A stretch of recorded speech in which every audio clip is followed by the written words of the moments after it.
Yo, new compulsion just dropped. Today, guys, we're gonna be looking at my brand new compulsion that my OCD makes me do. I have to put this book on the trash can for no reason. Really crazy stuff. I really do. The future is here. This is just a friendly reminder to everybody that is disabled but feels like they are not disabled enough. You are. I posted a video the other day about having trouble getting my executive function to let me shower. And a ton of people wrote in the comments, you should get a shower chair so that way showering is less energy. And my first instant reaction to that was, well, I can stand. Like, I don't need a shower chair. But then I thought about it and I realized, you know what? No, actually, that would probably help me.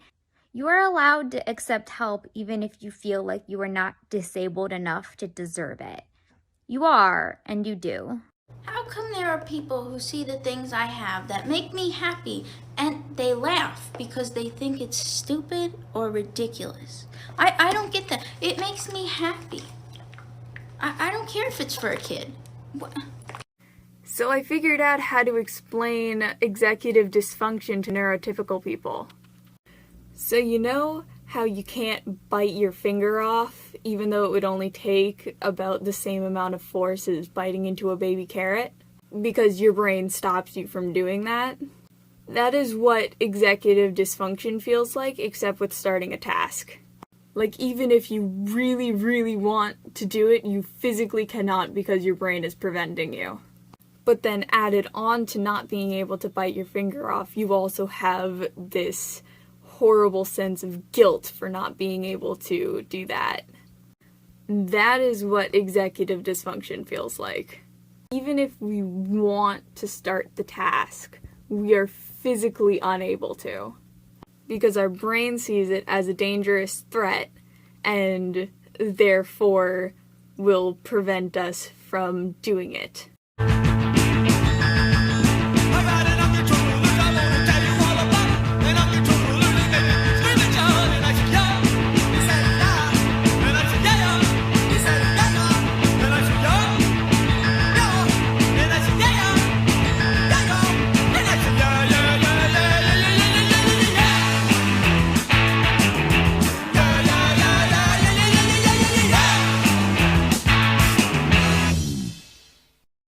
On today's episode of Jude Really Should Have Figured Out He Was a System Sooner, he used to take personality quizzes all the time online, and he would always take them more than once so that he could put in his other answers. He knew that he had multiple sets of answers for personality tests that would give him different results. What was not clicking? What was not clicking? Every day I am baffled. Small gripe, just a small little, those little like thought experiments or like pop psychology quizzes or whatever, where the premise is basically like you have to think of something really fast. If you had a free plane ticket to any country, which one would it be? Think of the first thing that comes to mind. You're thinking too hard about it. Just say the first thing that comes to mind. The first thing that comes to mind. Yeah, the first thing you think of. You have to go fast. I don't think that's how it works. Yes, it is. You say the first thing that pops into your head. Really? Yes. What is it? How do they get the salt to stay on pretzels? What? Salt on like the big soft pretzels. It doesn't like roll off. I don't know why. That's not a country. Yeah, I know that. My brain can't do these, Susan. Absolutely. So fidget toys are not exclusive to neurodivergent people because they can help more than just us. And I can make a video about how accessibility is not just a disabled issue. For example, I eat a lot of frozen meals because I don't always have the energy to cook because of my chronic illness. But someone who doesn't have the time to cook their own meals might also microwave frozen meals. And that's an accessibility thing for them too. But it's not necessarily related to disability. If it helps you, don't let anyone tell you you can't use it. The issue comes along when there's hypocrisy, ableism, and starting trends and fads to the point of getting it banned in schools. I'd also like to add thank you so much for taking your time to listen and try to do the right thing by the neurodivergent community. It honestly means a lot to me. Did you hear that? The essay's in for next Thursday, so you got loads of time to do it. Yeah, I heard. Loads of time, yeah? So you're not going to leave it to the night before? Do what I want, time's a social construct. No, it's not. There's a week between now and when you have to have finished the essay, okay? That's it. I don't really like to work within the boundaries of modern society, so... Shut up! It's got nothing to do with society that you're going to scroll through fucking TikTok until 2 hours before the deadline. Kind of bringing negative vibes, it's making me want to do it less. The most baffling thing to you about neurotypical society? Neurotypical friendships seem really shallow to me. Like, they'll just have people that they, like, go to the bar with, or, like, people that they just, like, they only do, like, one activity with, you know?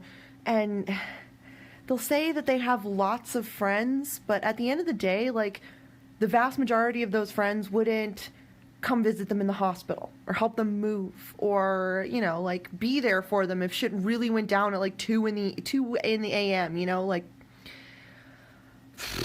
I don't know. To me, it seems like neurotypicals have really shallow friendships, and that's why they have so many of them. It gets a lot easier to have a lot of friends when your idea of friendship is very simple and doesn't take a whole lot of effort on anyone's part. This probably won't work for everyone, and my OCD is nowhere near as debilitating as certain people's, but I found that the best way to deal with obsessive compulsions is hubris. Because, you know, you can't logic your way out of them. You can't go, oh, if I don't do this, nothing bad will happen, because that's not how it works. But I found that I can do this. Hey, if you don't go back and touch that trash can, you'll have a heart attack and die. Oh, really? Do it. What? Do it. What? Give me a heart attack. I want you to do it. Kill me.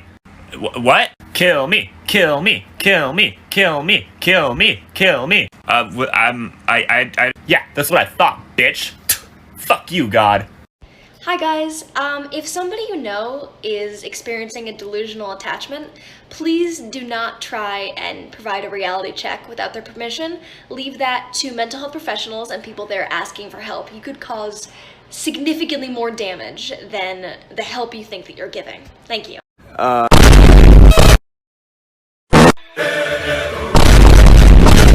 Big, stupid, ragged ass! You got...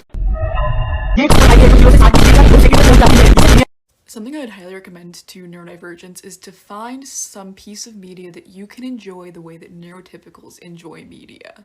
For example, mine is the Marvel Cinematic Universe. Like, I enjoy the movies, I have these Spider-Man band-aids for my T-shots, like, I'm fine with them. But I'm not that invested.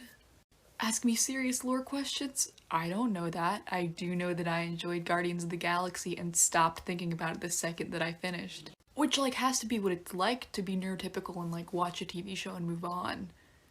I don't know, it gives me this rush of, like, cosplaying a normal.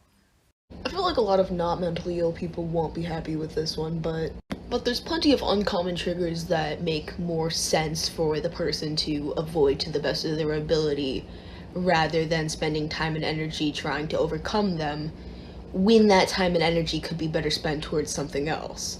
Most people with unusual triggers recognize there's going to be instances where they can't avoid them, and that can't be helped. But sometimes just dealing with the trigger response when it occasionally happens is what makes sense. Things I don't understand about neurotypical behavior, part 3? Why do most people not get excited when I tell them a fun fact about something I hyperfixate on? So I'll be having a conversation with someone and they'll bring up something, I don't know, like ducks. I really love ducks. So I'll tell them a fun fact like, did you know that ducks have pointy penises? Leave your fun facts in the comments. Go! Did you know that there's a white duck at my local park that's actually a domesticated American breed and I've got no idea why it's in the UK right now? Most of the time I'll just get a response like, oh, cool. Whereas when somebody tells me a fun fact about something that they're obsessed with, I'm like, oh shit! That's so cool. I better store that in my brain for another conversation that I might have. I just think people think I'm weird when I do things like this, but I think I'm really cool. Have you ever tried to convince a hallucination they're not real and they say, no, you? Like, what kind of schizophrenic Uno reverse card is this? I can't handle this. I don't have the mental capacity to deal with this. Hi, so I've been watching people talk my entire life. I actually watch people's mouths instead of their eyes because I don't like making eye contact, but that's something for another day. Basically, I have noticed that neurodivergent people don't lose their mouths the same way that neurotypicals do. And I can almost always tell if somebody is neurodivergent by the way they move their mouth. And not just in a like, oh, this person clearly had a stroke kind of way. No, their mouths physically move differently, as if they have different muscles activating to make the same sound. Weird. I will be the first to admit that. But when I'm on TikTok and I'm scrolling, I'm watching people's mouths as they move when they're talking because we're very expressive on this app. And I'll go to their profile and oftentimes it'll be something like, oh, I have ADHD. Oh, I have autism. And I'm like, no shit, your mouth moves like you do. If somebody has a scientific reasoning for this, I would love to know it. But until then, have fun on seeing it. On today's episode of Sounds That Make Zach's ADHD Brain Happy, we have Wine Glass. Anyone else depressed, but you're like fine?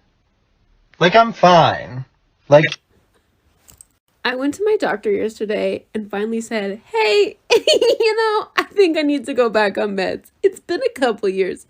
I'm not doing good, but I'm fine. But I was like, my mom keeps telling me I have a lot of anxiety. She would know. So I go and she's like, okay, we're going to do some tests for anxiety, depression, and ADHD, which is all things I've been tested for. When I tell you, this woman looked at me at the end of each quiz and went, you have severe depression and anxiety and ADHD to the point where I need to refer you to a psychiatrist. She goes, how long have you been feeling like this? And I went,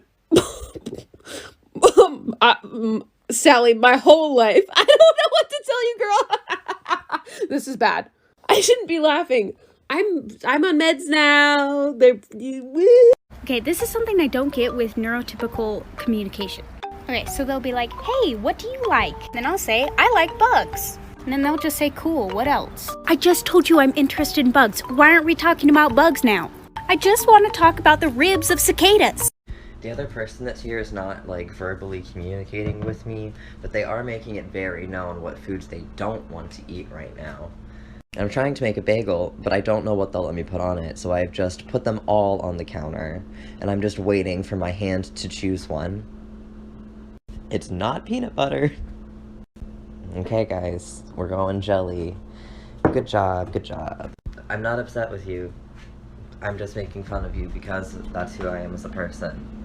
But I'm proud of you for communicating with me in whatever way you have chosen to do so. Good job. Next time, maybe let me know that you don't want to eat what I'm eating before we throw it away, though.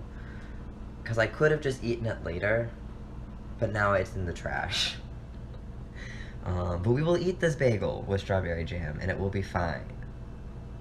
Good job. We looked at the results from that questionnaire you filled out, and you definitely have ADHD. I do? We can get you started on some medication. Yeah, hold on, there's something I need to check.